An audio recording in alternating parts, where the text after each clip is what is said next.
Her husband answered a phone call on the train, but an elderly woman called him out for violating the quiet car policy. So he got up and made his way toward the corridor between the cars. That's when Lisa seized the moment and picked up his camera, casually snapping a couple of shots of the bridge outside. But half an hour went by, and her husband was still nowhere to be found. She started to panic, rushing back and forth through the train cars. She combed through every single car from end to end, but there was no trace of him. So she tracked down the train conductor, hoping he could put out an announcement over the intercom to help find her husband. But the conductor shot her down without a second thought. Just as he turned to walk away, Lisa rushed after him. When she begged for his help a second time, she couldn't shake the feeling that something about his behavior was off. Right then, her husband's number came through on her phone, but all she could make out on the other end was a wall of noise and chaos. At that exact moment, the train pulled into a station. But the second Lisa stepped off, a woman with a strange look on her face fell in right behind her, pressed a business card into her hand, and told her to call anytime she needed help. The woman's unusual eagerness left Lisa feeling deeply uncomfortable. She headed straight to the police station, thinking it would be a straightforward matter of filing a report, only to get turned away by the police chief. To officially open a missing persons case, the person had to have been gone for a full 48 hours before they could even begin to process it. The chief then suggested she dig through her husband's backpack to see if anything useful turned up. That's when Lisa realized his passport was gone too. The chief went on to ask about their backgrounds. As it turned out, Lisa was an archaeologist based overseas, and her husband was an international aid worker. Since the two of them had been living apart for so long, the chief floated the idea that her husband might be purposely laying low to avoid her. But the real reason Lisa was so desperate to track him down was that her husband was sitting on a secret, one that could never get out. With the police offering no real help, she had no choice but to find a hotel and ride out the 48 hours before coming back to file a report. But as she was flipping through the camera, an idea suddenly came to her. She decided to head back to the spot where she had taken those photos and see if there was anything to find. She wasn't exactly holding her breath, but to her surprise, there was a gap right in the guardrail. Without a moment's hesitation, she slipped right through. She could feel it, she was getting closer to the truth. Then, in the very next second,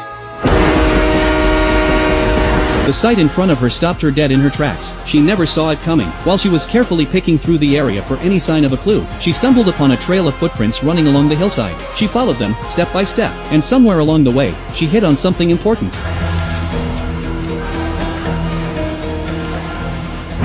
Chewing gum?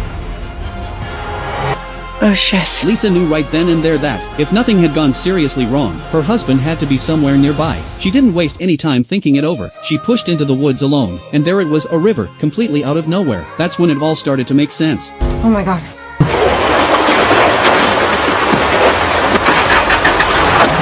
Once she crossed to the other side, she spotted tire tracks pressed into the ground. One clue after another was lining up with what she had suspected all along. Before long, she zeroed in on an abandoned building. A pack of dogs nearby was going absolutely berserk, but not a soul came out of the yard to deal with them. She steeled herself and moved in closer, only to find a dark pool of blood on the ground.